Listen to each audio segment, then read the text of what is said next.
This podcast is a part of the Podmania podcasting network.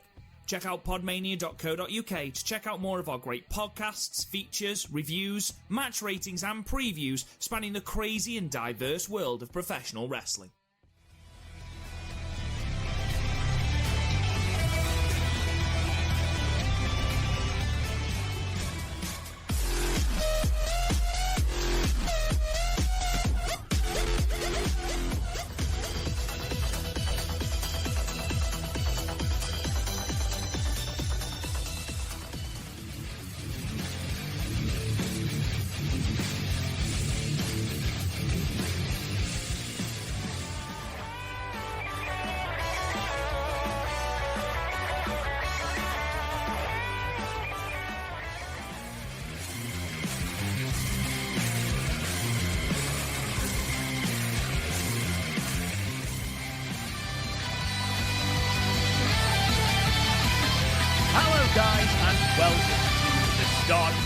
Weekly audio source of all things world-wondering Stardom right here on the Podmania Podcasting Network. I'm your host, Rob Goodwin, and I'm joined as ever by Mr. Matt Turner. Matt Turner, how are you, my friend? Mr. Rob Goodwin, I am fantastic. I am running on about 4 hours of sleep and a whole lot of adrenaline as I had one of the busiest yet best weekends of my life. So I'm jacked, ready to go. I'm ready to talk about some Stardom, my man. How was your weekend? I mean, nowhere near as busy as yours. My weekend pretty much resulted in just exam marking because we're just coming into sort of our GCSE year, so the GCSE time of year, sorry, which for our American friends is sort of the exam before you go on into college. So yeah, a lot of exam marking, a lot of exam prep and stuff like that. So yeah, nowhere near as fun as your weekend. Would you like to regale our listeners with a little bit of what your weekend entailed? So it starts off Friday, 5 a.m., up, gym, home, shower, eat, go off to work, finish work, come home, half-hour nap, on the road for wrestling. Me and Andy wrestled a team we've never really even met before. I think they're called the Bonnet Club. I forget, but they were two guys from Puerto Rico. They were fantastic. Absolutely tore it up. Crowd loved it. The promoter loved it. They loved it. So all good there. Come home, maybe like, I don't know, midnight. So Saturday morning, get up, go to the gym, come home, have a lot of homework to do for the podcast. Watch a whole lot of, which we're talking about, a whole lot of Stardom. So I was trying to fit that in. And then an hour drive back to where I grew up, right outside Scranton, the home of Dunder Mifflin. Yes. Excuse me one sec. For one of my best friend's weddings, so that was really, really fun. That was really nice, and I saw a whole bunch of people that I haven't seen in a long, long time that were at the wedding. And not only did I see them, but I saw their parents, because we all grew up as kids in the same area. We got really close with a lot of the parents, and even like it was almost like the wedding was almost like a double date with me and my wife and my parents as well, because we were sitting next to each other and, kind of just hanging out and drinking and having a really good time. It's actually one quick funny story. My one friend that I haven't seen in about 20 years, he moved 2 states down. He became a state trooper. He moved to Delaware. So his wife, they have, married 3 kids, so they don't get out that much. So the wife she was having a good time, let's just say, Rob. She was enjoying some adult beverages, and she was sitting next to my wife, and she never met her before, and they're talking, they're having a good time. About an hour into cocktail hour, Amber goes and leaves, and she goes to the bathroom. And the girl named Jessica, she comes over to me. She goes, "Oh, my God, Amber's so sweet." Because you really have a keeper there. You might want to think about putting a ring on that finger. And I didn't have to say anything. And then my buddy goes, "Yeah, Jess, did you see the 2 rings that are on her finger?" He goes, "Oh, when did that happen?" I said, "I'll be married 10 years next month." She's like, "Oh, I had no idea." I was like, you go enjoy yourself. So that was a whole lot of fun. And then Sunday was the big metal fest. It was we drove to Allentown, maybe about a half an hour from where I live, and we saw In Order, In Flames, one of my favorite bands, and they're so tough to see because they're from Sweden. So it's so tough for them, especially the last 2 years, to come over the border. So it was In Flames, Trivium, Lamb of God, and Megadeth was the big headliner. Nice. That was one of the best concerts I've ever been to that didn't have Ozzy or Slayer. And it was one of the most violent and brutal pits, all 4 bands, especially Lamb of God. So needless to say, I'm knocking on the door. I'm just a couple days away from 40 years old. I don't feel it mentally and physically. So I was in the pit. I was crowd surfing. I was having a good old fashioned time. So by the time I came home and got to bed, it was about 12:30 in the morning. And me being absolutely insane, figured, you know what? I'm going to try to go to the gym. So I got my ass up at 4:30 in the morning to go to the gym. And let's not fool the listeners, Rob. I got to the gym. I didn't do much there. I'll be honest with you. So yeah, that was as we were recording this on Monday. So it was literally just about nonstop from Friday the time I woke up to right about now when we're recording the podcast. But this is a good. So once we're done with this podcast, I'm going home and I am sleeping. And I will tell my wife and my daughter, do not wake me up unless the house is on fire. So this will be a good way to end what was an absolutely crazy but fantastic 3.5 days for me. Yeah, and speaking of crazy 3.5 days, I mean, the amount of news that we've had out of Stardom in the last couple of weeks is absolutely insane. I mean, we might as well kick straight into it, Matt, though I do want to talk to you about Trivium, but we'll leave that till later. We have the 5-Star Grand Prix 2022 participants. They were announced yesterday. It's the largest field in Stardom history, with there being 26 in all. We had 21 announced yesterday, and they are as follows.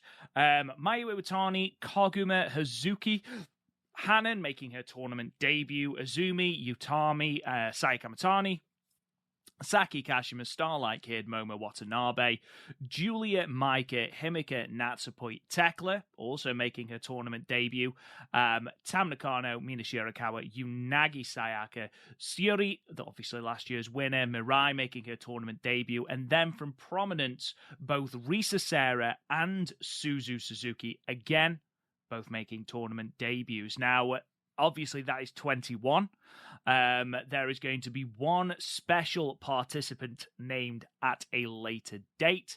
And then we're going to have a mini Grand Prix, because apparently the largest field in 5-Star Grand Prix history is not enough round-robin matches. So we've got a tournament that's going to start on June 5th at Korakuen Hall and end on June 28th to crown the 3 final participants for the 5-Star Grand Prix. And they are Saya Ida, Momo Kogo, Amisuri, Ruaka, Mei Sakurai, Rina, Waka Tsukiyama, Lady C, Hina, and Miyu Amasaki. I mean, we joked, Matt, we've joked for a couple of podcasts now about the 333 field tournament.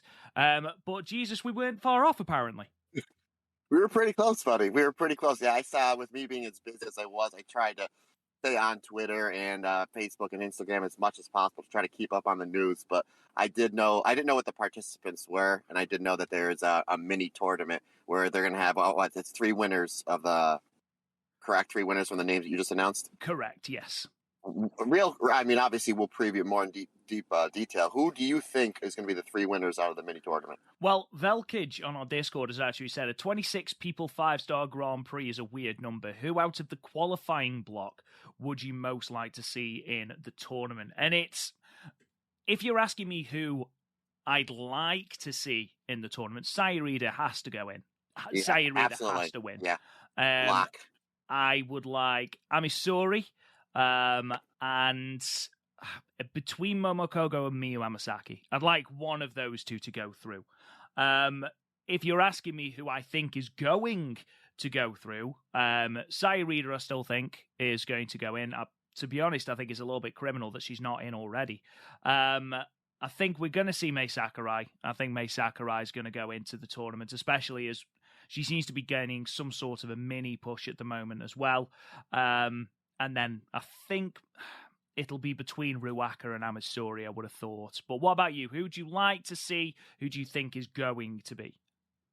I think definitely Saida, and I know a lot of people were complaining, like, how come she's not in the tournament? I think this is just to give this mini tournament a little bit more star power. You have to have somebody in there that is kind of going to carry the load. And I think like she'll might just like destroy the whole field, like to absolutely just dominate the whole field. So I think she is. I think that my number 2 pick, and I know we joke about it a lot, but I honestly think it's going to be Lady C. And I think a lot of it has to do with the fact that she's booked on that Kenta Kobashi show. And that's a big, big deal. That's a big, big deal. So there's going to be a lot of eyes on her, and I think Stardom needs to capitalize on that. So I think Lady C, and then that third one, I can see Mai Sakurai getting in there just because of the mini push that you alluded to.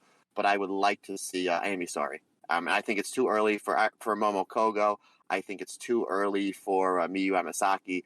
So that would be my three. Would be Amy, Lady C, and Saya Ida.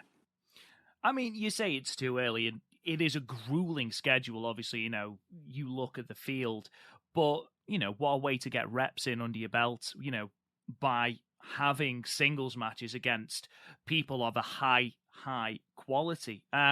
Obviously, we need to talk about the fact that, in addition, one special participant will be named at a later date. There's a lot of speculation it's going to be Kairi, which would be fantastic. Of course, there's still people like Konami, maybe, if she did catch the bug after her brief foray into God's Eye. Of course, Natsuko Tora is still out with injury, and she was supposed to be part of last year's, and who knows, it might even be Fukigen Death.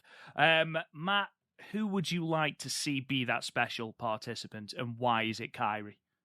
Yeah, I mean, that's boy, oh boy, that's always, yeah, I mean, 100%.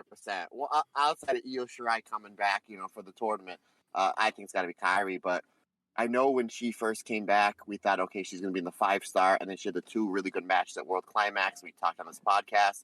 We said she's definitely going to be in the 5-star. But the fact that everything was kind of quiet for the last 4 or 5 weeks with her, I was thinking, well, maybe she's not going to be in the 5-star, but they obviously, we'll talk about it more in the news. She's kind of a hot topic now in Stardom as they announce her next match.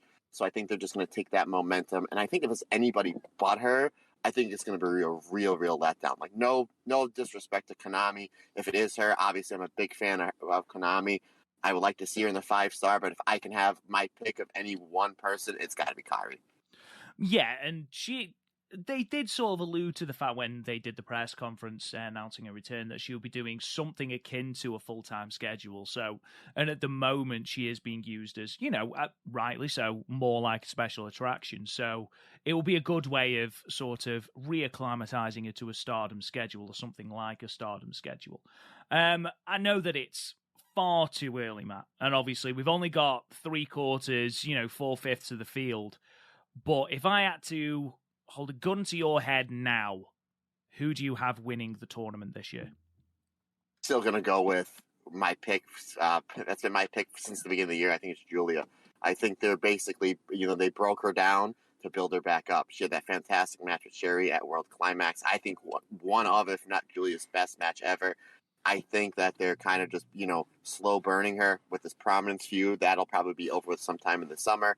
I think they'll slowly start to build her back up, and I see her winning the 5-star. I mean, I thought it'd be Julia last year. I'll be perfectly honest. She was my solid pick, and obviously she got injured. Whether the Syuri thing was always going to happen, or whether they just sort of captured lightning in a bottle with the feud with Utami, or whether it was originally Julia and they had to call an audible because of her injury, I don't know. But I do see Julia winning it this year. There isn't many that you look at it and go, yeah, it's definitely going to be her. She's in the forerunning. I mean, you look at Syuri's going to be in the running, obviously, but I don't think she's going to win it. Utami, the same, Sayaka Matani. I'd love to see Azumi do well, but I've learned many moons ago, never, ever trust Azumi in tournaments. Starlight Kid, Momo Watanabe. I imagine Starlight Kid is going to win a block. And that raises another good point. I saw it bandied about on Twitter, and I can't remember who it was by. How are they going to do it? Are they going to do 2 blocks? Are they going to do something different? Are they going to do maybe 3 blocks or 4 blocks and do semi-finals? Are we going to have 2 people go through from each block because of the extended field? Obviously, we don't know the structure yet, but the idea of having semi-finals, I quite like that, Matt. Yeah, I didn't even think about that. That's a good idea. And you just threw out a whole bunch of names. Don't forget about, your Lord and Savior too, one Mayu Iwatani. I mean, let's not forget about her as well. I mean, you never know if they want to run the table back to her. She's always the safe bet. on any tournament. But the fact that me and you right now, as we're recording this podcast, we both have Julia pegged as the winner. And going back on our past track record with the Cinderella tournament. So if you listeners are listening, I guess, here's an early or late Christmas present for you. Bet the house on what we just said, because obviously we're a surefire banger when it comes to these predictions, especially on the tournaments. Yeah, if you are a betting person, just do the opposite of what we say. And we'll see. Maybe we'll do some sort of competition. Yes. I think the Cinderella competition went down really well. Obviously, the actual tournament broke down in a way that I don't think anyone saw happening. So hopefully the 5-star will be a little bit different. We'll let you know when we've come up with some sort of structure for that. Obviously, a lot of it depends on blocks and things like that. Let's move on from the 5-star news then to something that came out a couple of days ago, and it was translated by the wonderful Karen Pearson. And Kagetsu, the former Kagetsu, launched a new YouTube channel, complete with a new name, Yu Ishino, and new pronouns. They are now identifying as he or him, and a completely new lease on life. And he does mention that he's undergone transition surgery, and if you've seen the photos now, has a little tiny chin beard, which is fantastic. And you know what? Apparently, the reassignment surgery took place last summer. He underwent the surgery and now living as a man. He hopes moving forward that he will still have your support as he tries new things. And there's not a lot to say about this apart from I wish him every happiness, every success in the future. And I'm really, really genuinely made up for him, Matt. Yeah, absolutely. Congratulations. Obviously big congratulations to him. That takes a lot of courage. It takes a lot of courage, especially this day and age. We seem to be so judgmental. And, obviously I have a teenage daughter that I talk a lot about on this podcast and whatnot. And, I always hear her when I ask her how her day at school was. And there's people at that age, 15, 16, 17, 18 years old, that they don't know. Life can be very, very confusing. So when you realize what you want to do in life or who you want to be, and then when you come out and it's kind of against the norm, I think that's really fantastic. I mean, God bless the former Kagetsu. God bless him. I think that's great. And at the end of the day, as long as that person is happy with who they are, you can't ask for anything better. So big congratulations. Big congratulations. Absolutely. And Karen Pearson, again, absolutely tremendous job translating this in such a caring and considered way. Just sort of tied it off by the quote from you that says, "I know how beloved the name Kagetsu is, but with this video, I would like to put that name to rest. So please use Yu Ishino moving forward." Absolutely fantastic news. And I just wanted to bring it to light on the podcast because, again, I am so massively happy for him.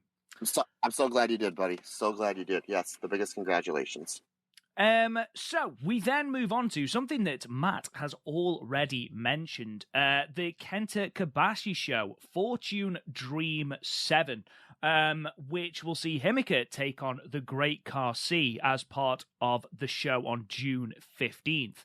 Now, apparently, this was booked, according to the Stardom unofficial English Twitter feed, that it was booked because Lady C is such a giant bobber / Great Carly mark. And there it is. The debate is over, folks. When Kenta Kobashi books you on your show because that person reminds you of Giant Bob, but like I've been saying all along, not the Great Carly. Folks, we can have fun. Me and Rob have these debates back and forth, but I'm sorry. When I have Kenta Kobashi, you can make an argument the greatest in-ring performer or one of the greatest in-ring performers of all time agrees with me. I'm sorry, buddy. I love you to pieces. I'll plug your book 1,000 times, but that's it. Burning Lariat, Burning Hammer, Moonsault, game over, sir. That one's mine. I finally won one. One in a row. Yeah, Lady C is a giant Baba Mark. Himika is the same for Kenta Kobashi, which is going to be excellent. I can't wait to see that match. Also, apparently, Himika got her name from Jumbo Shiruta as well. And apparently, they've decided to have a Joshi All Japan match, which is going to be absolutely incredible. I can't wait to review that, Matt. I think it's going to be great. Now, Monthly Puroresu, who released the 8th edition of their fantastic magazine just a couple of weeks ago, they actually put out a tweet. And it was something I didn't actually realise, Matt, and something we didn't talk about on the back of Fukuoka Double Crazy becoming 2-time tag champs. Many have won the Goddesses of Stardom tag titles multiple times before with different partners, but no team has ever won it with the same partner before, until Hazuki and Koguma walked into their home city of Fukuoka and won back the belts from Black Desire. I had absolutely no idea, did not even twig to me that they were the only team to ever do it with the same partner, Matt. Oh, so they're the only team to win it twice. Wow, how about that? So if you were, I'm shocking that you didn't know it of all people, because if you go to pages 14 and 15 of Living the Dream Stardom's 10th anniversary in review, you will get the up until the end of 2021, you will get the entire Goddess of Stardom Championship history, as well as every other belt that Stardom has plugged. And in case you're wondering what the name of that book was again, it is excuse me, it's Living the Dream Stardom's 10th anniversary in review by my good friend Mr. Rob Goodwin. Oh, well, thank you so much. Good, sir. We've had 3 shows to review this week. Obviously, Stardom continued with the end of their Golden Week fight tour, seeing them go to Osaka and Nagoya. And then we had the second version of New Blood, the New Blood 2 show on Friday, the 13th of May. That's still up on the Stardom YouTube channel if you want to go and watch that for free. It was from Tokyo New Pier Hall in front of 338 people.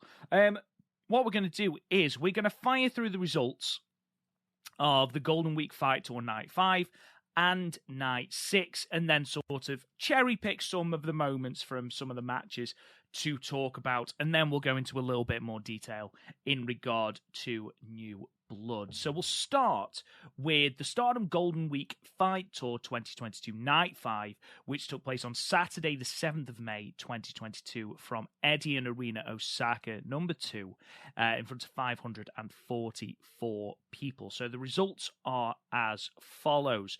Match 1 was a singles match, Saya Kamatani defeating Rina with the Star Crusher in 8 minutes and 5 seconds. Match 2, a tag team match, the Donna Del Mondo team of Natsupoi and Tekla defeating the Stars team of Saya Ida and Hanan, with Natsupoi rolling up Saya Ida with the rolling La Magistral. Match 3 was an 8-woman tag team match, the Queen's Quest team of Utami Hayashishita, Azumi, Lady C, and Hina defeating the Cosmic Angels team of Tam Nakano, Mina Shirakawa, Unagi Sayaka, and the still winless Waka Tsukiyama. Waka taking the pin from Hina with the Power Body Buster in 15 minutes and 8 seconds.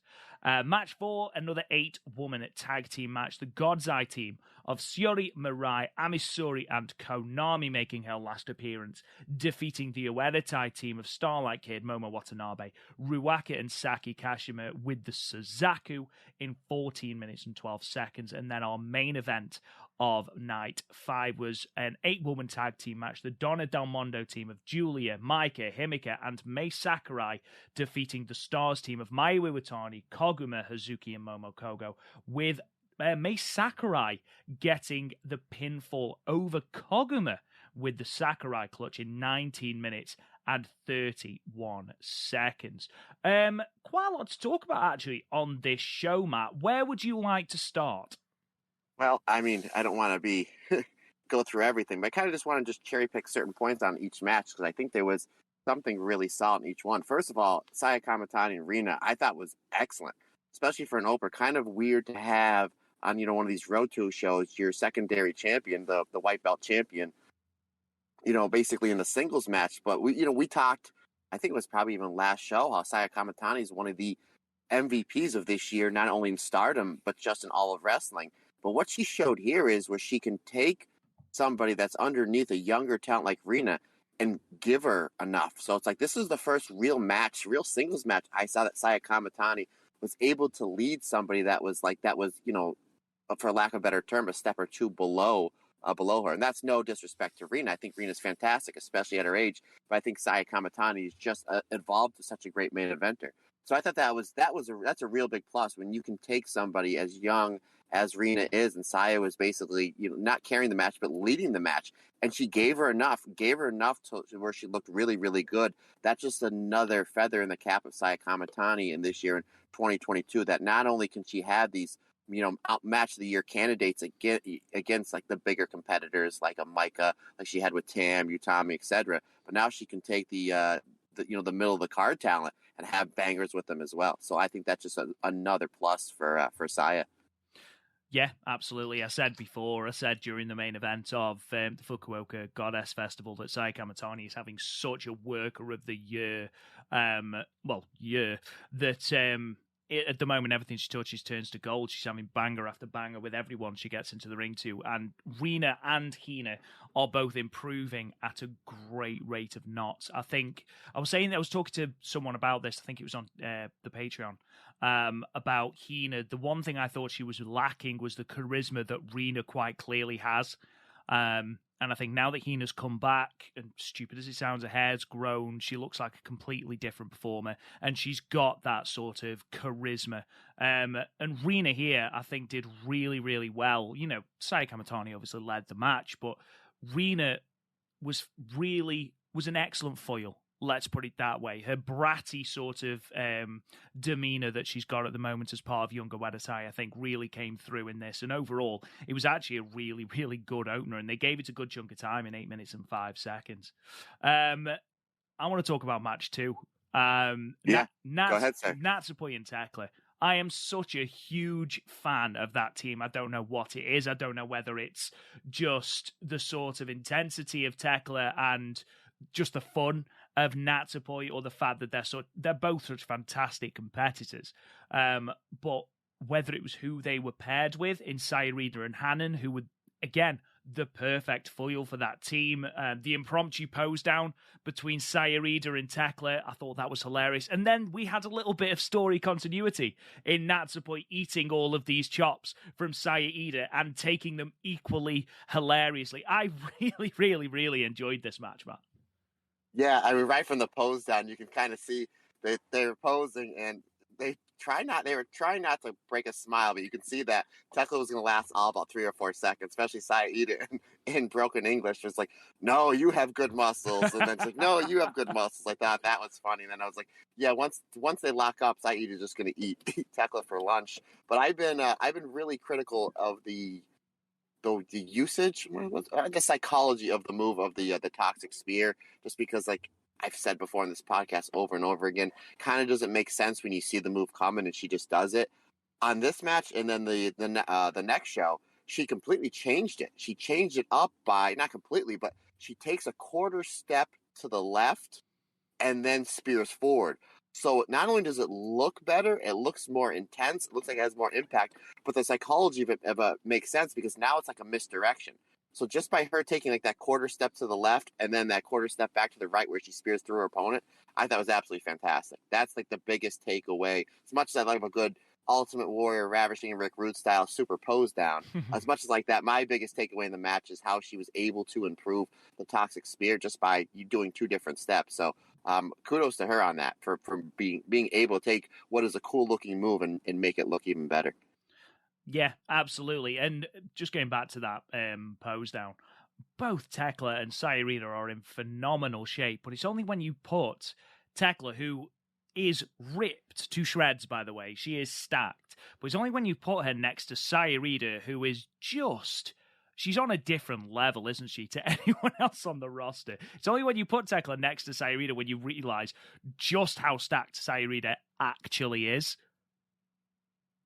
Yeah, I think if you're going like muscle mass on anybody on the roster, like muscle mass to body size, I think Saida's got to be number one with the bullet. Like, I don't even know who number two would be, to be completely honest with you. I mean, she's just, and she uses it. She definitely uses that to her advantage. She definitely is the female version of Tomohiro Ishii. Like, that's for sure. 100%. I gave this match 3.5 stars. I thoroughly enjoyed it. Yeah, same. 3.5 stars, brother. So we move on to match 3 with Waka Tsukiyama again taking another pinfall as we embark on this road to Waka's first victory. This was pretty good. I'm not going to lie. I did enjoy the fact that it's sort of become a running joke now that whoever takes on Tam Nakano has got to do their impression of Tam Nakano back. Yeah, that was another thing. Like, the match before had a little bit of comedy in this one, and now all of a sudden everybody from Cosmic Angels, from Queen's Quest, is doing the Tam pose. Now, obviously, this is the new running joke. So we all know when they get to a Cosmic Angels versus Stars match, considering the history between Tam and Mayu and the fact that Mayu is just Mayu, that's going to be the best version, hands down. Like, hands down, that's going to be the best version. But yeah, this was really good. I say it all the time in this podcast. I'm a big fan of, like, when they're doing these triple teams and quadruple teams with Cosmic Angels, how, like, Tam is, like, leading the charge. And a lot of this match, especially for on the Cosmic Angel side, it was the Tam show. I thought that she, in a match where there's 7 other people, I thought she really, really stood out. It was interesting. We talked about who we saw as possible winners of this year's 5-star. Neither of us mentioned Tam. I mean, she's a big star in the company. She's in the upper echelon of the company, but I don't see her winning, Matt. Do you? No, I see her maybe being a foil like she was last year. Maybe being a foil, maybe getting, we don't know how many matches they're going to be, but maybe she wins 70-75% of her matches. Maybe if they do a semifinal each round, maybe she gets to the semifinal. But I just think, like, she's one of those competitors that I don't think she needs a 5-star win or doesn't need a belt right now, for her, because she's already such a big star. I mean, I obviously wouldn't complain if Tam won the 5-star. Obviously, I have a deep affection for 5-star. We actually refer to Tam in the Turner household as my forever girl. So that that's the running joke in my house. So obviously, I'm a huge fan of Tam Nakano. So yeah, I don't see her winning it, but I can see her racking up a whole bunch of points and going far in the tournament. Yeah, to be honest, it wouldn't surprise me if she comes out having beaten whoever is the red belt champion. I'm going to assume it's going to stay as Syuri. Wouldn't surprise me if she beats Syuri in the block, and that sort of gives us a red belt defense before we get to what I assume is going to be Sumo Hall in December. There's rumors that they are going to be running that show again. Going back to this match, Cosmic Angels, again, just seem to be going from strength to strength, especially that core trio with Tam, Mina, and Unagi. And obviously you said, like, Tam doesn't need a belt at the moment, and you're absolutely right, because they're doing so many other things. Obviously, you had Mina and Unagi with Umasaki at New Blood, and then you had all the stuff with Colors as well. Waka Tsukiyama apparently booking her own funeral and challenging Suzu Suzuki to some sort of death match. So they've got lots of things going on without the titles. This match, really, really good. I'm surprised Hina picked up the victory, but I do like the fact that she is getting a lot more wins here. Overall, a solid match, but probably not one you'd seek out, Matt. Yeah, I had 3.25 stars. Yeah, exactly. God's Eye, again, putting on one of, if not the best match of the night, Matt. Yeah, my one major note for this match was Shuri and Konami for the Goddess Tag League, please.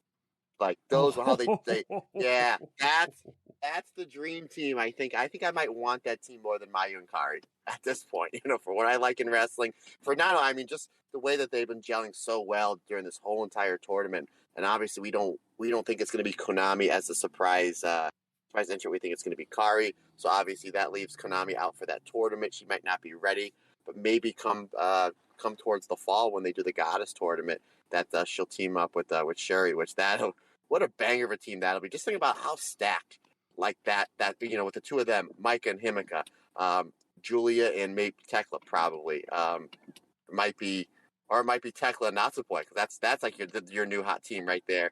Any one of the Queen's Quest. I'm assuming they would do Aphrodite and maybe like Miyu and Azumi, and then obviously Starlight Kid and Momo Watanabe. Like, this Goddess tournament, I mean, obviously we're months away, but just the speculations, it's going to be an absolute banger of a tag team tournament.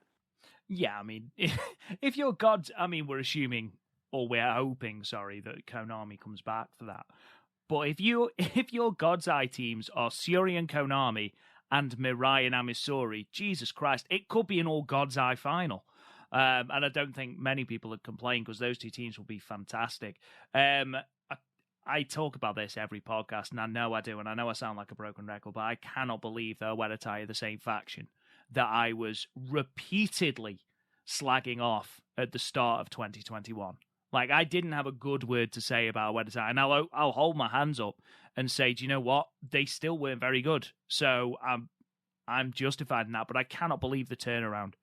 Like, there's just an aura around them now. You know, it's amazing what the addition of Starlight Kid and Momo Watanabe does to a faction.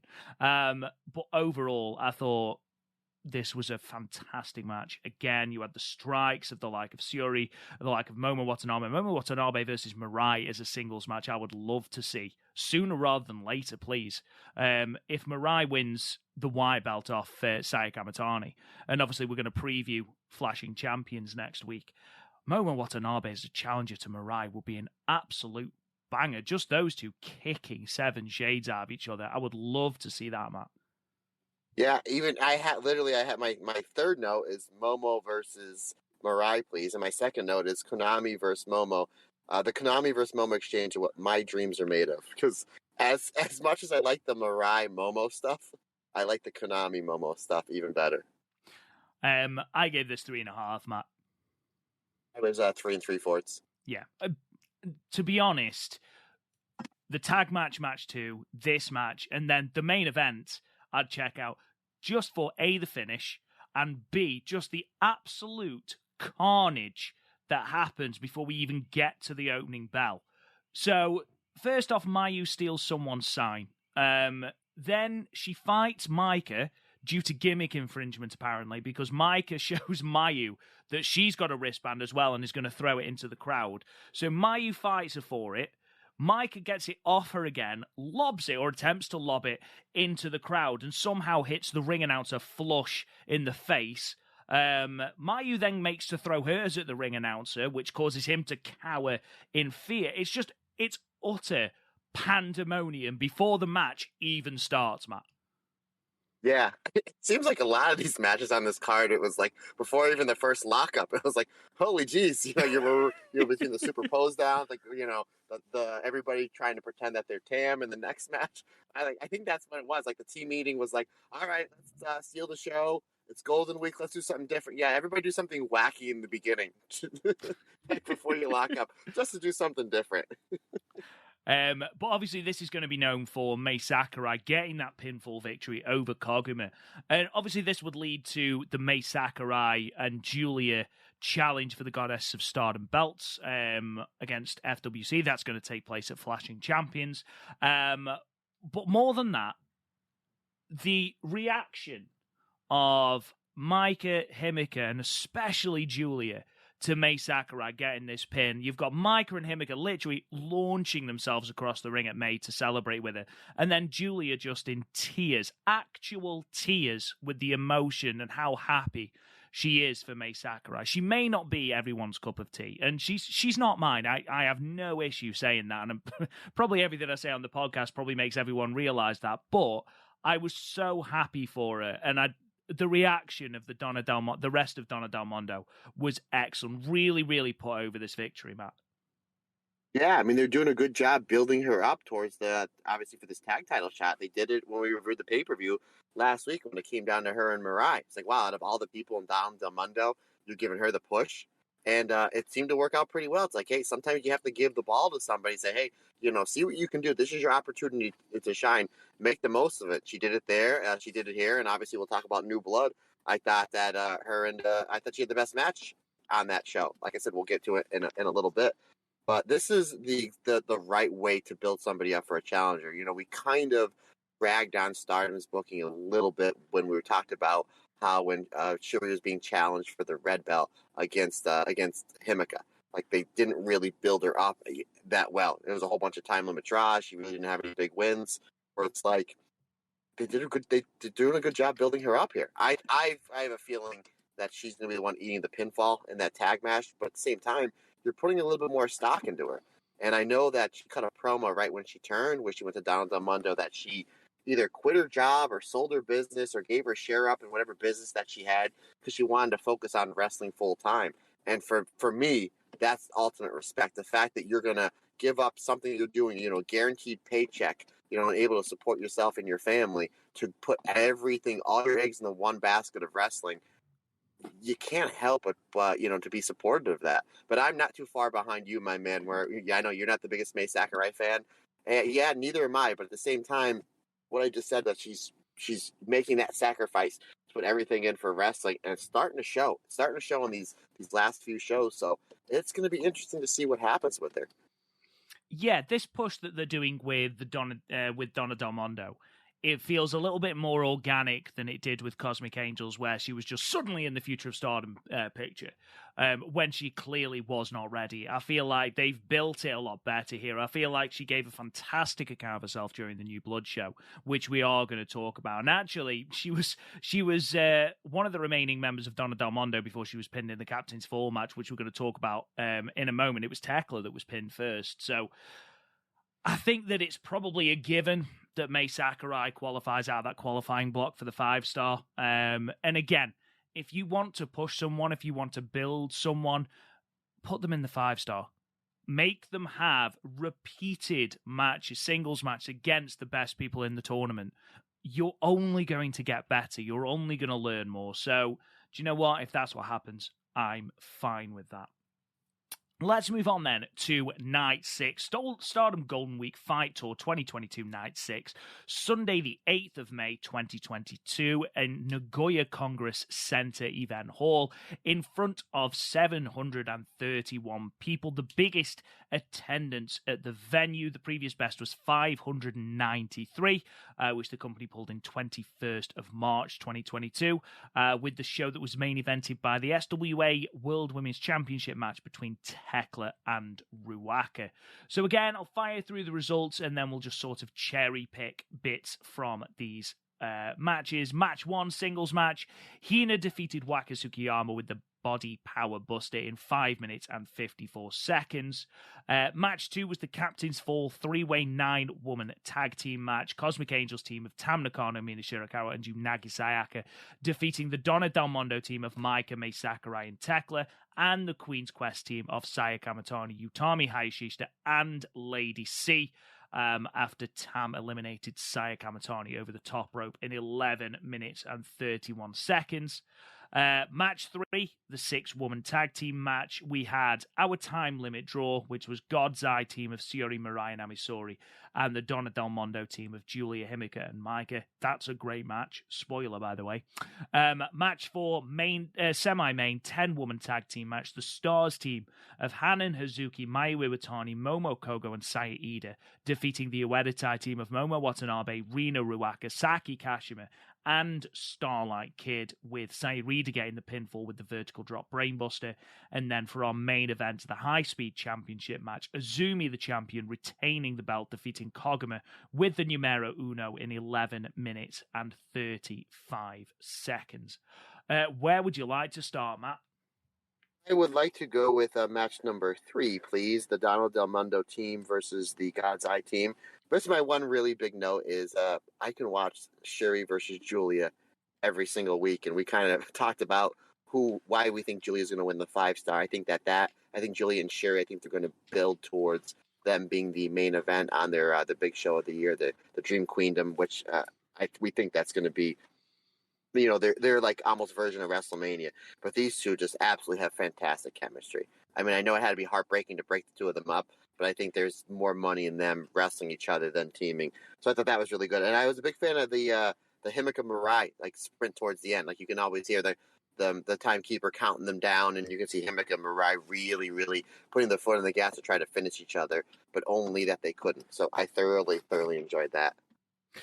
Yeah, very much agreed. There's one moment, and the Suri and Julia stuff is always going to be fantastic. But I was really interested on how Himeka was going to take on the likes of Mirai and Amisuri, especially as there are so many comparisons between the three. And there was one specific moment where Himeka absolutely floors Mirai with this forearm, and it was a mixture between a forearm and an elbow, and Mirai goes down. She folds like the cheapest of cheap suits.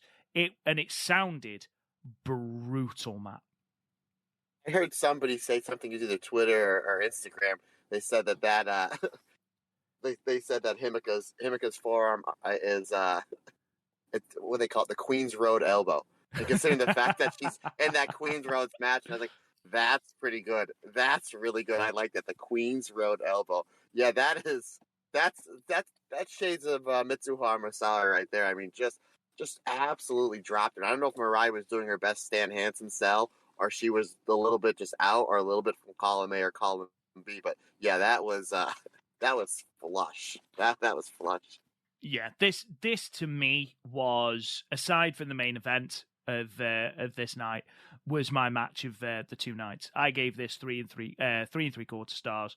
I thoroughly enjoyed this. I sort of had an inkling that it was probably going to be a time limit draw because, you know, DDM, aside from Natsupoi, were fielding their A team. So I was like, you can't really pin anyone there. So, and I just, God's eye are yet to concede a pinfall. So I just saw this as going to a time limit draw. And honestly, I was happy with it because it was 15 minutes of people beating the ever-loving daylights out of each other, and which I am here for. I want to talk very briefly about the captain's 4 3-way 9-woman tag team match, and not because it's a mouthful, Matt. Basically, the rules were a team is eliminated when either the captain is eliminated or the other two members have been eliminated. Pinfall, submission, and over-the-top rules were in effect. Now, this was great fun.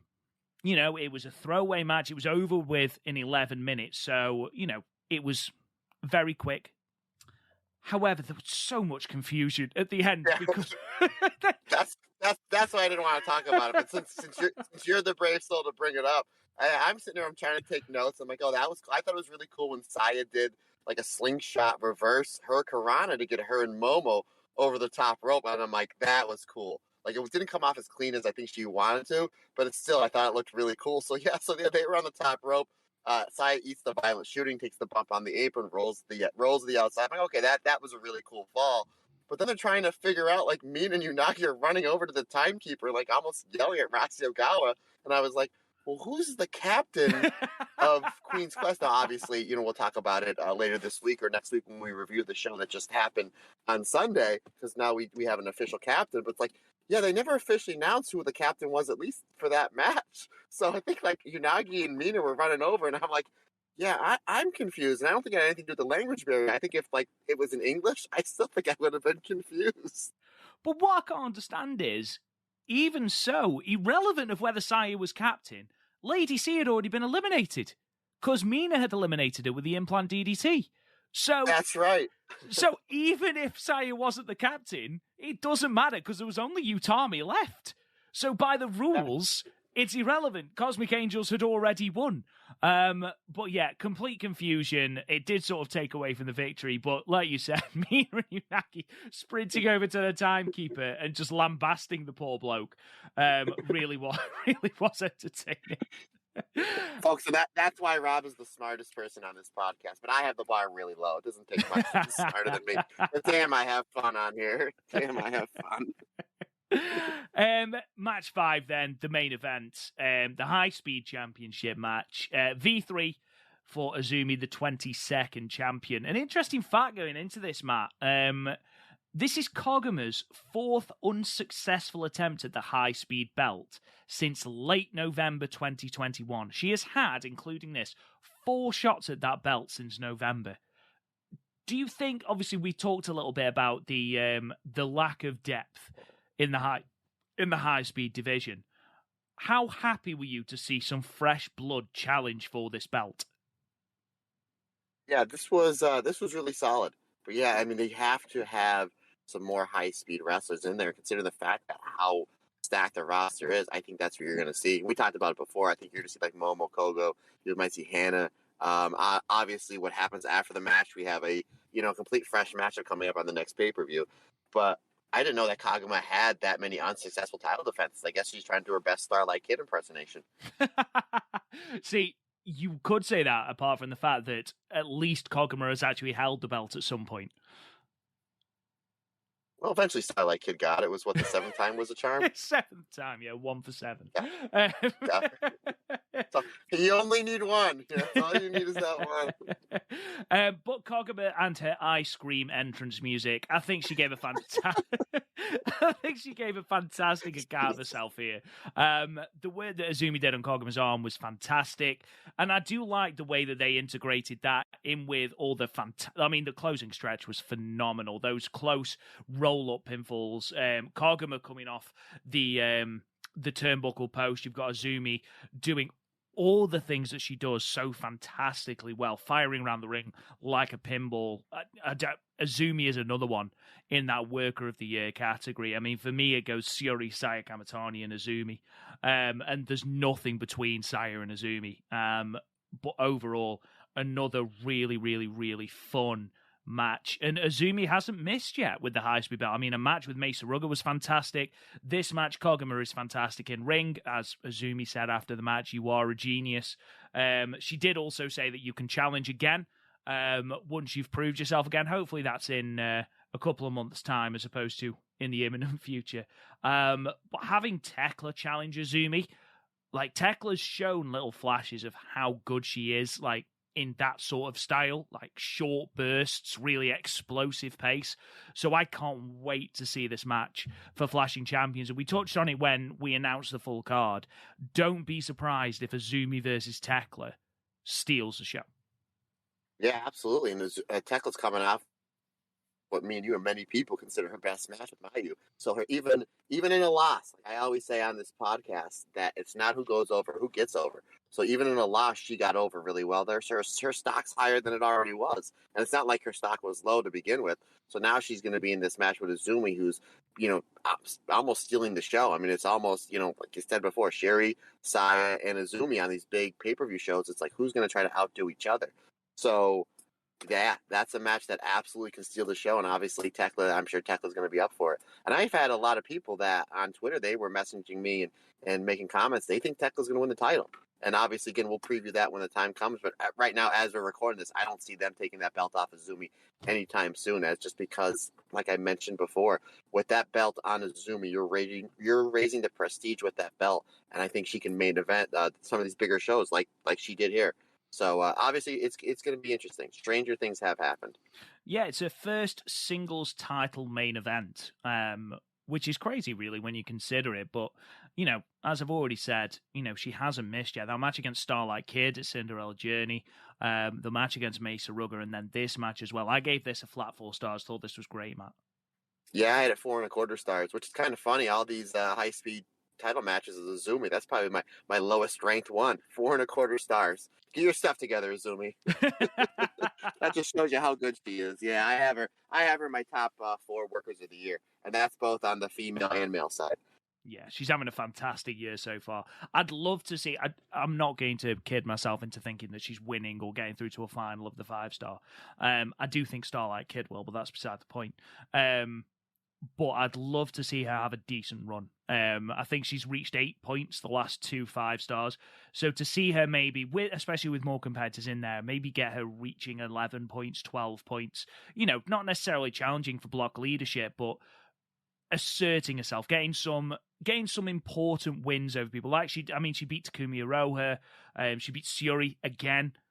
She's beaten Syuri 2 5-stars in a row. So it will be great to see her get more pinfalls over those sorts of people and to get high-profile singles matches. Again, maybe she pins Saya Kamitani, if Saya Kamitani comes out of Flashing Champions as the white belt champion, and maybe has a white belt match against Saya Kamitani. No one in their right mind could possibly tell me that they wouldn't love to see that. Yeah, and folks, you just heard Rob say there's no way Azumi is going to win the 5-star Grand Prix tournament, so put your bets, put your chips where they may on that one. I swear to I might have to God. go all in. I might have to go all in on Azumi. Like, not only does she win the tournament, but she doesn't lose at all. She runs the tournament. It's like, Rob just flipping tables over. That might be the new red belt tier. Video of Rob flipping tables over, and Azumi runs the 5-star. Just pitches a shutout. Let's move on then to the New Blood show. New Blood 2 from Tokyo New Pier Hall on Friday the 13th. Friday the 13th of May 2022 in front of 338 people. As I said before, it's still up on Stardom's YouTube channel, so go and check out. The entire show is up there for free. We opened match 1, singles match. Yuna Mizumori from Gato Move defeated Lady C with the Supergirl in 7 minutes and 27 seconds. And Matt, this is 7 minutes and 27 seconds of perhaps the craziest minutes I've seen in Stardom. Well, we might have to disagree on this one because I just to say in a better term, Yuna she's not my cup of tea. I thought this match was kind of discombobulated. I didn't think they had too much chemistry, and I thought for Lady C, this kind of being like almost like a Stardom show, and Lady C again getting booked on that Kenta Kobashi show. I thought the round was one, and the finish, even though the finish was solid and it made sense for what they were going for, I thought it took me out of it. So I really didn't care for this one at all, to be honest with you. Wow. I'd love to hear more from Gato Move fans as to whether Yuna is, I mean, pardon my language, is she always this batshit insane? She comes out, she's singing her head off. Like, she is incredibly charismatic and she has the audience in the palm of her hand without shadow of a doubt. I thought Lady C was a good, what's the word I'm looking for? A good foil, let's say, to Yuna Mizumori, but I am with you, Matt. I wasn't overly a fan of this match, but, I'm not massively into comedy wrestling. The only real complaint I had was that Lady C didn't get the win. Yes. And not necessarily because of the Kenta Kobashi show, but more because ahead of the general election match at Korakuen on the 15th, which, everybody knows she isn't winning. Obviously, as we're recording, we haven't watched that show yet. We're going to be doing that later on and releasing it on our usual time slot of Sunday. But just giving her a win gives her just a little bit of momentum heading into that. But overall, it was fine. It didn't, and again, I don't mean to cause any offense, but it doesn't make me want to seek out any Yuna Mizumori matches, unfortunately. But again, she might be other people's cups of tea. It might be an acquired taste. I don't know. Wasn't for me, basically.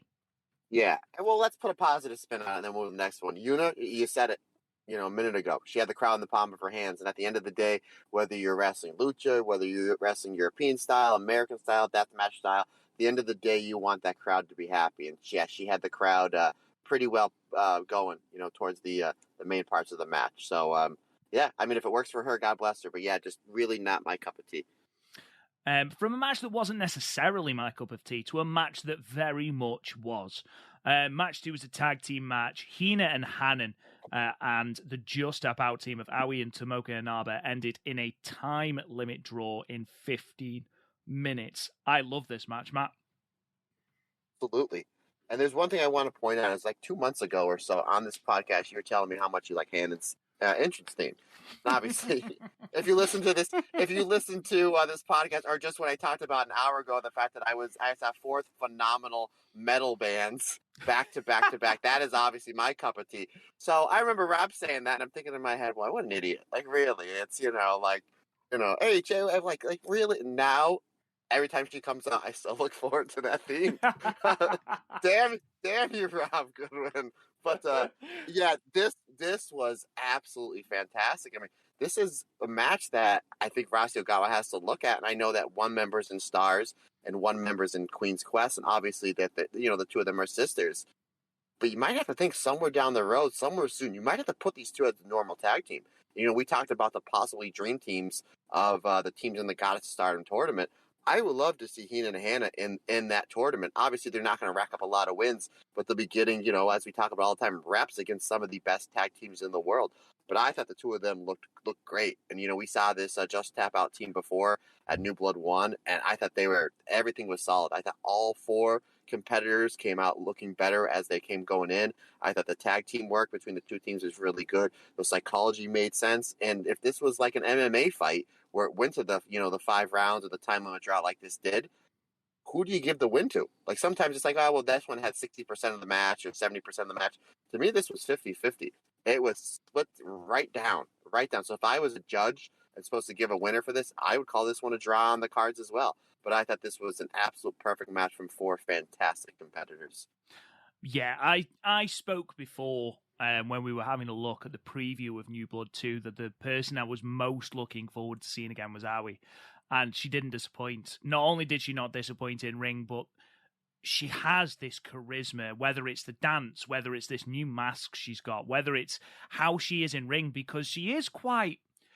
You think she's going to be quite ungainly because she is quite tall, but then she wrestles, and I still cannot get my head around the fact that she hasn't been wrestling a year yet. Like, there's just natural talent there and natural charisma.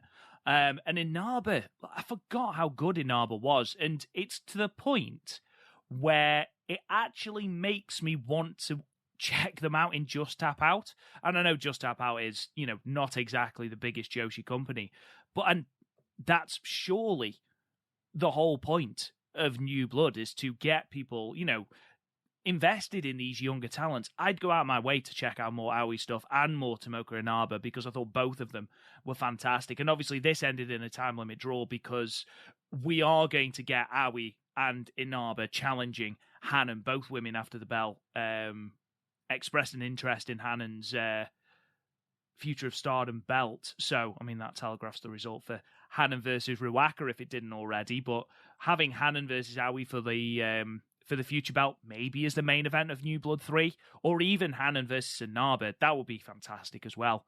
As the main event would be tremendous. Overall, I gave this 3 3/4 stars. I absolutely loved the chemistry between these two teams. Obviously, I'm a big fan of Hanan anyway. Hina, as I said before, improving every single time she enters the ring. Now that she has that sort of charisma, even if she struggles to stand on a rope in the same way as Hanan, genuinely found that quite funny. But yeah, I'm full of praise for Aoi and Tomoka Inaba. Yeah, really, really good. Matt, what did you give it? Yeah, 3 3/4 stars, and I forgot that the Just Tap Out team both challenged Hannah for her future belt. So what that means? We get to hear Hannah's theme music 2 more times on these defenses. So maybe we need to stop a petition to get like Trivium to do a heavy metal version. Like, I think that'd be fantastic. Or like, isn't Tekla like in a death metal band? Isn't that like her theme? There it is. Just ask Tekla. Just be like, hey Tekla, can you Tekla's band should do all the themes. Just imagine, like, I know you said before you don't like Tam's theme, and how dare you? Can you imagine that in a death metal thing? Oh, that would be incredible. I'd love to hear that. Oh, match 3, tag team match. The God's Eye team of Mirai and Amisuri defeating Waka Tsukiyama and the freelancer Momoka Hanazano, with Mirai tapping out Waka Tsukiyama with the Mirror Mare in 13 minutes. Matt, obviously you weren't overly enamored with the comedy stylings of Yuna Mizumori in match 1. What did you think about this match? Because this still had some comedy leanings to it. Yeah, a little bit, but when you have 2 killers in Mirai and Amisori, that's not going to fly with their gimmick. But my first note is, Robert, did you ever watch ECW? Yes, I did.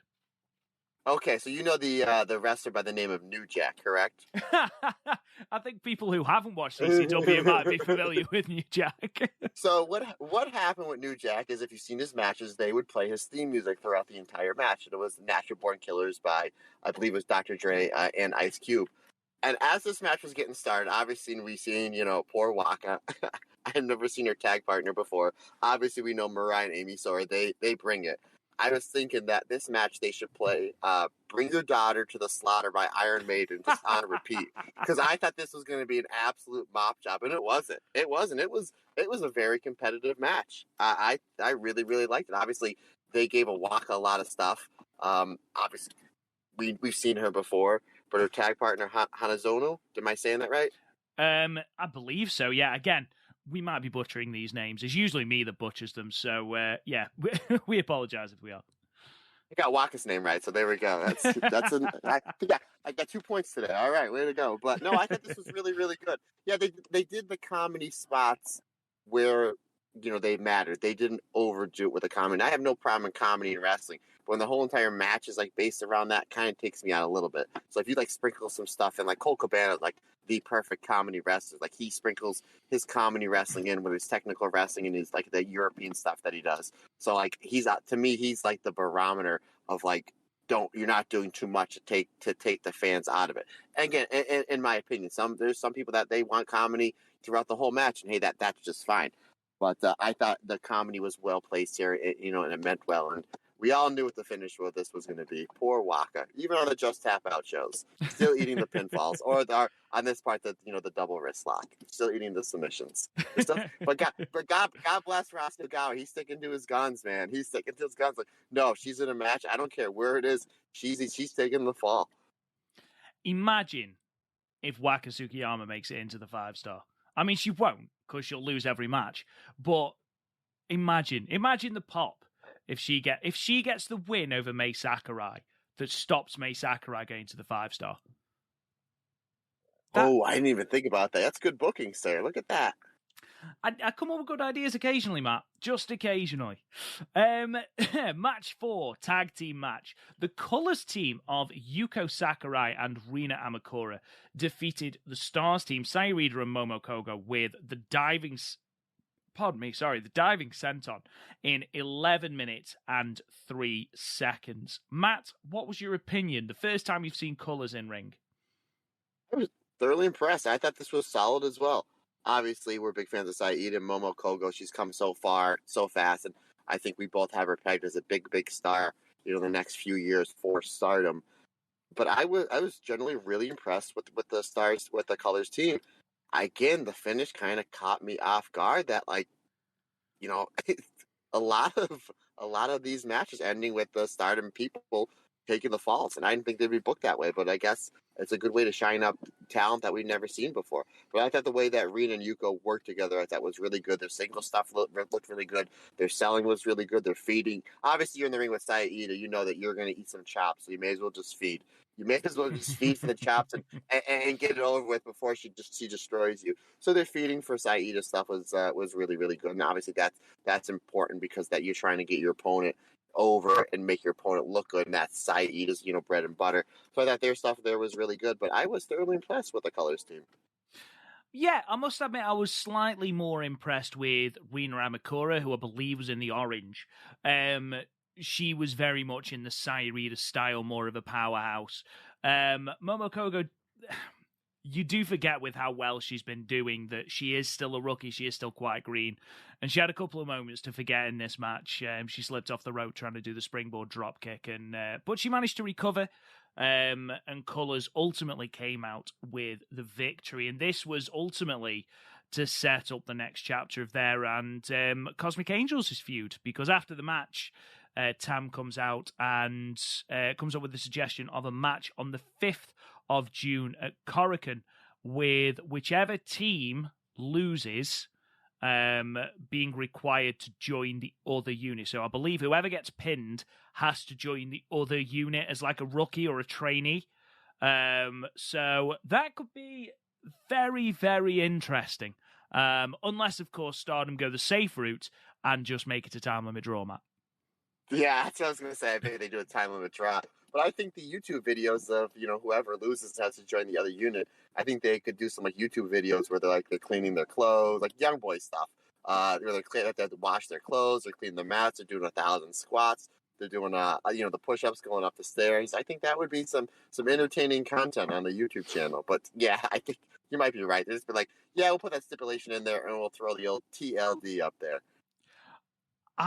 I would love to see if we are going for, an actual finish, I'd love to see Unagi be a trainee for Colours, just because, she's spouting off she's basically slagging off every other company. She's getting into fights with everyone from every other company. And, whenever someone new is introduced to the Stardom roster, she's the one that comes forth as the assessor. And I just think it would make really, really good comedy for her to be the one that ends up as the trainee for Colours. I think that could be really funny.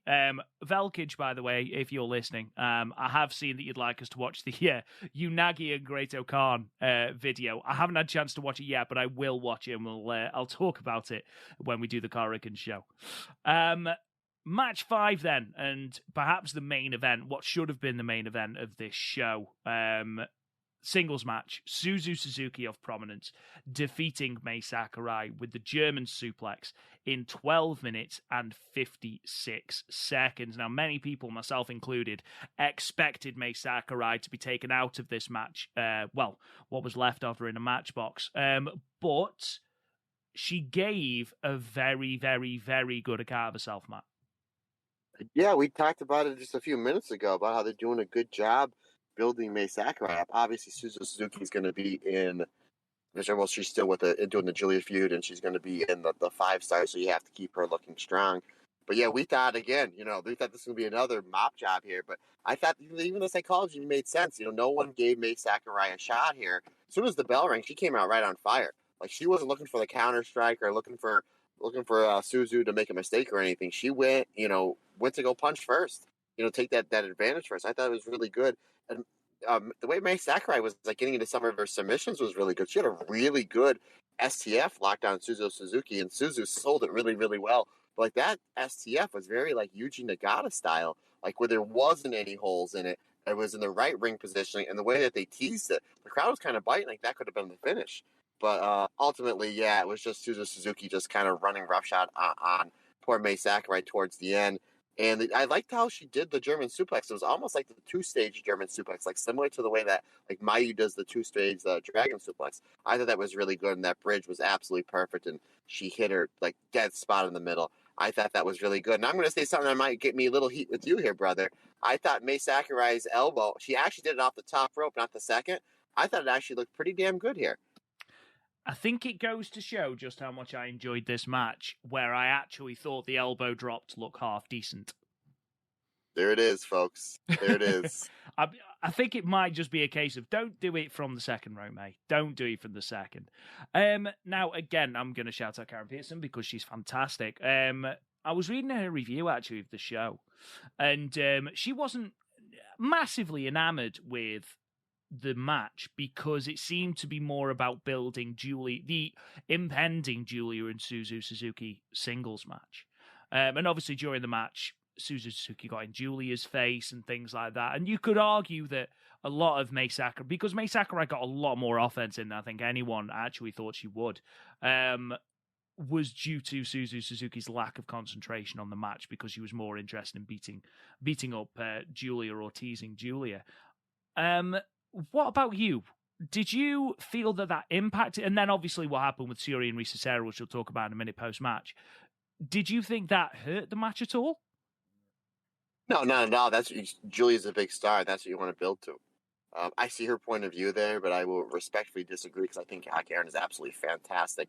And she's, such a huge credit towards Stardom. I mean, how she promotes Stardom and puts Stardom over. It's absolutely fantastic. But I see her point, but I don't necessarily agree with her. I think that's the end game for Suzu Suzuki is that match with Julia. And you have Julia in the building, for obvious reasons.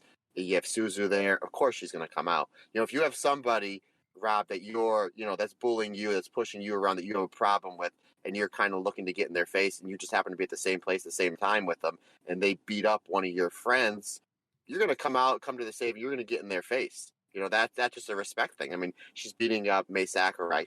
That's not only her Stardom friend, that's her DDM friend, and that's her DDM friend that she recruited from Cosmic Angels to come over. So it's you just slammed her in the mat with this gorgeous German suplex. I already have beef with you. We need to build towards something. I'm going to come out here and defend my friend. So I see your point there, but that's kind of would be my counterpoint on it. Obviously, post-match, Julia and Suzuki get into each other's faces. Risa Sera comes out. Risa Sera challenging for Syuri's red belt at Flashing Champions on May 28th. Syuri then comes out, and Risa Sera delivers this air raid crash from the apron onto the floor. The sound that Syuri's back makes as she hits that ground. Oh my God, Matt. Absolutely horrendous. Yeah, here's Siri, the worker of the year, the champion of your company.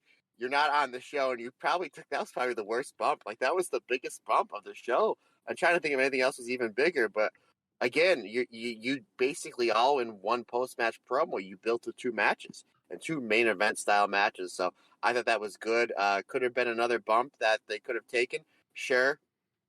Whose idea was it? Probably Sherry's. It's probably her. Rossio Gal was probably like, yeah, just have her kick you, and then maybe take the air grade crash onto the apron. And she's like, nah, it's the main event of the next pay per view. Let's take it onto the floor. On a show you're not booked at. You know what I mean? God bless her. It's airing for free on YouTube. I gave it 4 stars. Really enjoyed it, Matt. Yeah, I was 3 3/4. Just a little bit underneath you there, brother. We then move on to match 6, the main event of this show with the 6-woman tag team match. The Cosmic Angels team of Unagi Sayaka and Mina Shirakawa and Diana's Haruka Umasaki defeating the Younger Wedatai team of Starlight Kid, Rina and Ruaka, with Mina hitting the glamorous driver Mina in 14 minutes and 36 seconds for the win. Obviously, after Unagi and Mina went to a double count-out against Haruka and her teammate, whose name escapes me, I apologize, but during the Diana Tag Team title match, they went to a double count-out, and Unagi basically propositioned Haruka Umasaki to be the Mystery X on this show. As you can tell by the opening, Mina Shirakawa not happy about it. But aside from Aoi, Haruka Umasaki was the person I was most invested in seeing again because of the exchange that she had with Starlight Kid in that show, and then she took that and multiplied it by 5 here, Matt. Yeah, absolutely. And I thought there was a couple funny bits where like Mina and Unagi were getting to do their double team moves. Like Unagi would hit something and then Mina would come off the rope like she was going to hit a forearm. Or like one of their, double team moves that builds towards something. And Umasaki just kept cutting the double team move off. Like she would beat Unagi to the punch or she beat Mina to the punch. And the look on Mina's face was like, you asshole. Like that's my stuff. Like what are you doing? Like, yeah, you're in Cosmic Angels all of 90 seconds and you're taking our stuff. I thought that was a really good dynamic. I thought Starlight Kid here, as always, just looked absolutely fantastic. And the one thing I was really most impressed with this match is I've always liked Mina and Unagi as a tag team. I always thought, yeah, they're a good, solid, middle-of-the-road tag team. You can put them in the ring with anybody, give them 8, 9, 10, 11 minutes, and they're going to have a good match. But I've noticed, not only this show, but like the previous shows, like when they're in the ring together as a team, whether it's the Cosmic Angels, they're doing the 6-person or 8-person stuff, but when it's the 2 of them, their stuff is really, really gelling. Like the psychology of their double team moves makes sense. Where their ring positioning makes sense. The double team moves, like the cohesivity between the 2 of them, I thought is really, really good. And I think this is a team that they can probably start pushing. Maybe, and they may even have a run in the Goddess of Stardom tournament later on this year. But I've been really, really impressed just how well the 2 of them have been working together as a tag team. And here it really showed because they had more time. They weren't overshadowed, by Tam, being in the group. When Tam's like always calling plays and whatnot, it was kind of just the 2 of them, here once Umasaki kind of got out of the way, ramping up towards the finish. But I thought all the Mina Unagi stuff was really, really solid. And I thought that was the heartbeat and the best parts of the match. Yeah, this was a really, really solid match. I should have said this after the previous match, but the next stop for Mina and Unagi is a rather ill-advised, I think, 6-woman tag team match with Waka taking on Suzuki and 2 of the members of Prominence. We laugh that it could potentially be Mai Sakurai's funeral here. I think it will definitely be Waka's. So potentially ill-advised, but there we are. Overall, I thought this was a really good closing match. Everyone had the chance to excel. Obviously, they they're building towards a Starlight Kid and Haruki Umasaki singles match, which, if they do, I have no doubt it will be fantastic. If you're looking at MVPs on this show from the non-Stardom side, I think, hands down, you're looking at Haruki Umasaki. I think she was fantastic. And I think the Just Tap Out team that we spent a lot of time waxing lyrical about earlier, Aoi and Tomoka Inaba, were absolutely tremendous as well, Matt. What did you give this final match? That match I had 3.5 stars. Yeah, I gave it 3 3/4. I liked it a little bit more, I think. Just before this match, though, we had Miyu Amasaki in a pre-taped package with Rossi Ogawa, and you were adamant, Matt. You were not happy that Miyu Amasaki was not on this card after main eventing the first one with Utami. And she got a rather prevalent spot, despite not being on the card, because it turns out that the Pirate Princess Kairi herself is returning to Stardom for a match on May 28th in a tag team match teaming with Tam Nakano against Utami Hayashishita and Miyu Amasaki.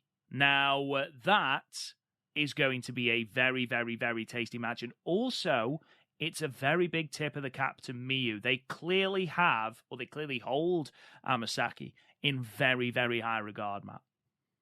Yeah, first of all, let's rewind the tape just a couple of seconds. I was upset, but Rob's making like I was like throwing tables and furniture like he's going to be when Azumi runs the table at the 5-star Grand Prix. So, to me, it just didn't make sense. But yeah, I think that when that match was announced, I'm thoroughly excited about it. And they announced the card for 5/28, and you have all these bangers of matches. I think there was a lot of people. Some people were like, "Well, what's Utami gonna do? Like, what's Tam gonna do?" And like, well, they're just gonna put him like in a throwaway like gauntlet match. No, not at all, because this match is just as interesting as all the other ones. So I think that this is gonna be really, really interesting. And there was this picture side by side on Kari's Twitter where it was from the tag match from World Climax with Mayu and Kari versus Tam and Unagi, where the two of them were laying down in the ring, like, looking at each other. And Kari took that picture, put the two pictures side by side, and tweeted to Tam, "Do we need a tag team name?" I copied and pasted that picture, and then I sent it to you, and I said, "Second best looking tag team in all of wrestling." And I know it got a big pop out of you, so then I put it on some of my social media, and one of my lifelong best friends instantly commented on it. He goes, "You mean Team Blue and Gold, you and Andy Head are the best looking tag team, right?" I said, "That's exactly what I was going for." Then I had another buddy of mine, about 3 minutes later, he put a gif up of, "No, they're not the best looking tag team. These guys are," and it was the Bushwhackers. So I thought that was, Luke I and thought that was Butch. pretty funny. I was like, hey, beauty's in the eye of the beholder on that one, I guess. Yeah, one thing they definitely cannot be called is beautiful. Bless them. So let's move on then to a couple of previews then. So obviously we had an updated card for Flashing Champions, which we'll talk about in a minute. Obviously, as we record this, the Corrigan Hall show has already happened, but neither me or Matt has watched it. We're going to be recording our review of that for the next episode, but the card for that was as follows. We had an 8-woman elimination tag match. The Stars team of Mayu Iwatani, Koguma, Hazuki, and Momo Kogo versus the Ueda Tai team of Saki, Kashima, Ruaka, Starlight Kid, and Momo Watanabe. A 3-way match between Hanan, Rina, and Fukigen Death. Singles match between Amisori and and Saya Ida. That's going to be very, very good. Can't wait to see that. A tag match, which I know you were very excited about, Matt, and I am also very excited to see Syuri and Mirai taking on Maika and Himika. We had another 8-woman elimination match. Julie and Natsupoi, Tekla and Mei Sakurai of Donna Del Mondo taking on Tam Nakano, Mina Shirakawa, Unagi Sayaka, and Waka Tsukiyama of Cosmic Angels. And then, of course, the main event of this show was the Queen's Quest General Election 5-way battle to ascertain the Queen's Quest leader, the new leader of Queen's Quest, Azumi versus Utami versus Saya Kamatani versus Hina versus Lady C. Obviously, Matt, this card has already happened, and as I've already said, we're going to be reviewing that in our next episode. But aside from the main event, with quite a few people going this a one-match card, and sort of rightly so, really, it's only one match of real importance. But what else are you looking forward to? We see the tag match with Mirai and Shuri versus Mike and Himika. Yeah, obviously the big thing coming out of it is who's going to be the leader of Queen's Quest, and I did see the result on that. And obviously, I'm not going to talk about it now because I don't know if you've seen it. Obviously, I don't want to spoil it for you, and we're going to be reviewing that on our next show. The three-way with Death and the two sisters actually sounds pretty good. If that's who it was it Rena, Hina, and Death? It is Hanan, Rena, and Death. Hannah Reed and Death. I mean, obviously, the Rob Goodwin chips where they may, where there's more than one opponent in a match and Death is in it. Death wins by roll up. So we shall see with that. And then obviously, Ami versus Saida. That's going to be, right over. You want to talk about hard hitting in that tag match? It's going to be interesting to see when we review it. What's the hardest hitting match?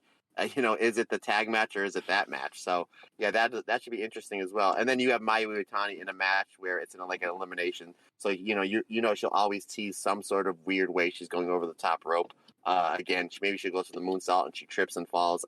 Who knows? But yeah, I mean, I can't wait. I'm probably going to watch that probably tonight. I'm probably going to watch that later when I get home tonight because that looks like it's just an absolute solid card. And they had it up pretty quick. I went to go watch the show from the 8th. And when I went to Stardom World, it showed that the majority of the card was up. And I think I texted you and I was like, hey, we're not reviewing this tomorrow because I do not have the time. I'm leaving in 2 hours to go, elbow some people in a mosh pit. I said, there's no way I'm going to be able to get this in. Yeah, so, kudos on them on getting that show up that fast. Absolutely. We also have two shows that preview or sort of come before Stardom Flashing Champions.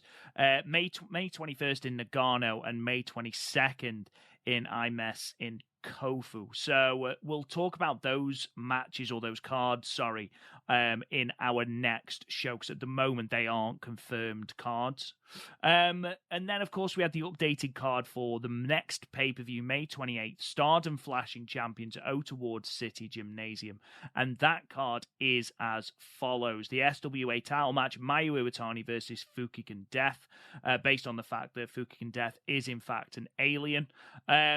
High-speed title match, Azumi versus Tekla. Artist of Stardom title match, Mai Himi Poi the champions taking on the Ueda team of Black Desire and Saki Kashima. Future of Stardom championship match, Hanan versus Ruaka. That tag team match that was announced in New Blood, Kairi and Tam Nakano versus Utami Hayashishita and Miyu Amasaki.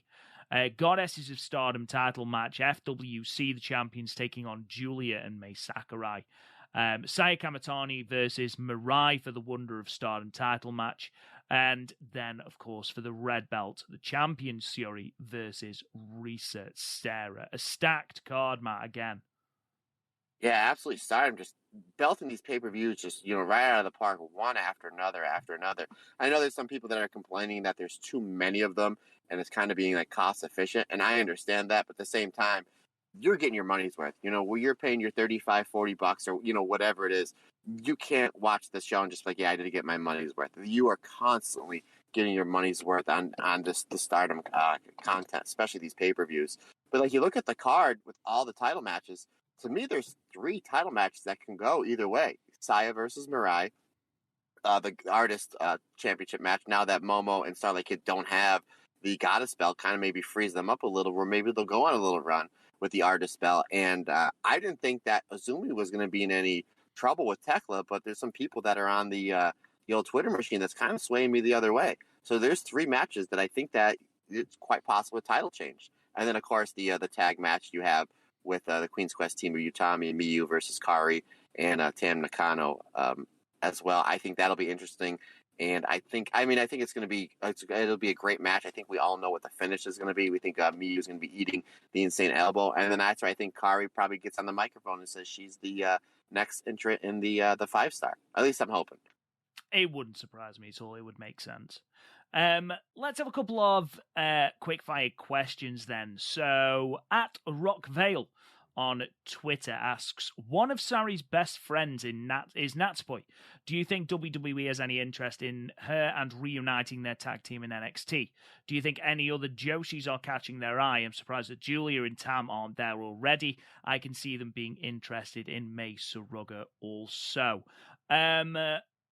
I'll go first, if you don't mind, Matt. I can't see, at least for the foreseeable, anyone going to NXT, especially after. I think if NXT was still in its prior form, there would potentially be a little bit of interest. But with NXT 2.0, the way that NXT at the moment is starting to function is that they want to take people from literally nothing and build them up in their own style. So the whole point of NXT 2.0 at the moment is seen as more of what it was initially, a developmental thing. I don't see them catching any Joshi talent, I'll be honest, especially with Vince and Bruce Pritchard in charge instead of Triple H.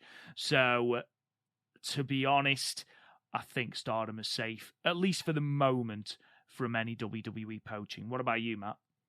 Yeah, I'll just piggyback off your answer there, brother. But to answer the question, Natsupoi, I don't see her going there. Is she talented enough? Sure, absolutely.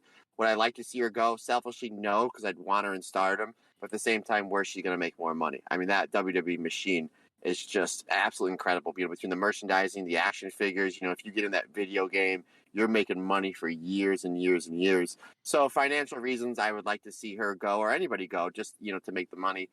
If anybody's going to go from Stardom, to me, it's Julia. I get asked quite a bit, you know, if you're Vince McMahon or if you can get in the ear of any of the creative people, who would you sign that's not signed to, like, you know, an AEW or New Japan or Impact or whoever, you know? And I even say, you know, male or female, I think Julia would be absolutely the number one fit. I think she'd be perfect there. She has the charisma. She has that it factor. You know, she would go, I'm assuming she knows a little bit of English. I see her, you know, being able to cut a great promo. I think with Julia's charisma in Stardom, I think when you get that WWE machine behind it, I think she'd be an absolute slam dunk home run. But yeah, they're not interested in that now. They don't want what they're calling bad habits, bad independent habits, bad Japanese habits, bad, you know, New Japan habits, bad Stardom habits, because they want to build their wrestlers from the ground up. They want collegiate athletes, Olympic athletes. And who are we to say a multi-billion-dollar company is doing something wrong? You know, no other wrestling company is drawing, you know, 70, 80,000 people multiple times a year at their shows. That's what they want to do, and God bless them. You know, they are, you know, the E in WWE stands for entertainment, and that's what they're focusing on, is the entertainment value. So, yeah, you're exactly right. I don't see anybody going over. I wouldn't be shocked if Julie and Tam get tapped in the next year or two if they change directions a little bit. But yeah, with Bruce and Vince just kind of having their hand on everything, they just want to build, you know, their collegiate athletes up. Finally, Mina on our Discord says, who do you think is the best Nakano? Utami, Azumi, Mike Asaya, or Tam? I've got a feeling you're just going to say Tam anyway, Matt. Yeah, it's either Tam or the our Matt Turner Nakano. But that would be I don't know. I never done that fancy pose. No, it's definitely Tam. But if you're asking me, like, outside of Tam, who it's going to be, I think the Utami stuff was absolutely hilarious. And not only that, but when she did it, like, Tam's face was like she was going to rip Utami's head off. The initial one was the funniest. I've got to go with Utami. I was a fan of, and this is something we didn't mention in our review of the Captain's Fall match, I was a big fan of Micah doing it as well, just because Tam looked so confused as to what was going on. But yeah, I've got to go Utami, I'm afraid. And guys, that brings to an end our podcast episode. Just a couple of things I want to remind you of. For our patrons, May 25th, May 25th, 6 p.m. British Standard Time for our White Belt and Red Belt patrons. Our show review of Stardom X Stardom 2019 will be up. Utami versus B. Priestley for the Red Belt, and Arisa Hoshiki versus Jungle Kiona for the White Belt. That will be up on Wednesday, the 25th. Our poll is still open for our June episode, so if you haven't already, please go to patreon.com/the Stardom Cast. Any tier can vote on what our next episodes are going to be.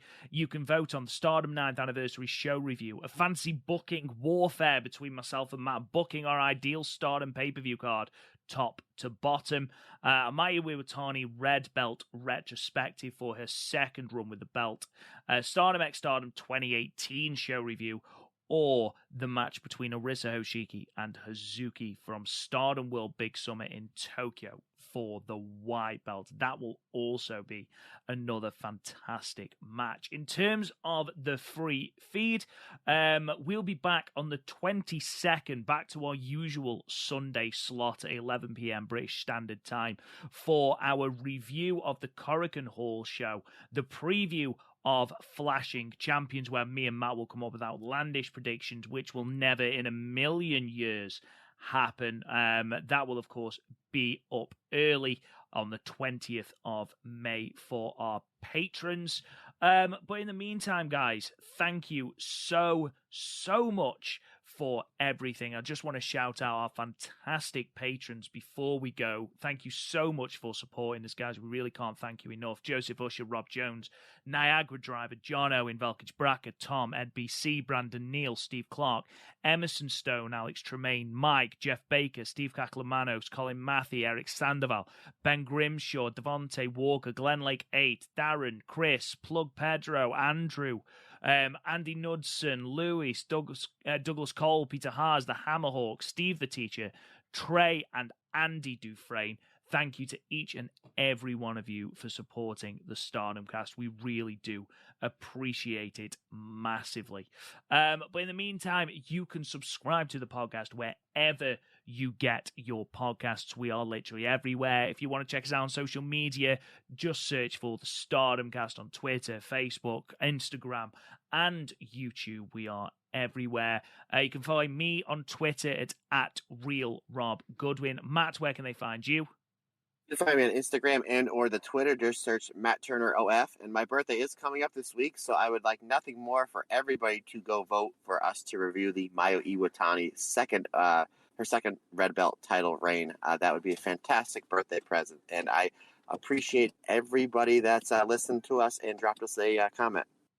And I just want to plug one more thing. The fantastic Brandon Neal has done some fantastic edits for us, so we're able to put the video podcasts for our red belt patrons. He's just finished the Kairi Hojo white belt retrospective. That is up now on Patreon. He's just doing the Hazuki versus Kagetsu match review, so that is an extra perk for our $5 patrons. Thank you so much for listening, guys. We really do appreciate it, and we'll be back on the 22nd of May to look ahead to the Stardom Flashing Champions show in Towards City Gym. But in the meantime, thank you guys for listening. We'll talk to you guys again soon.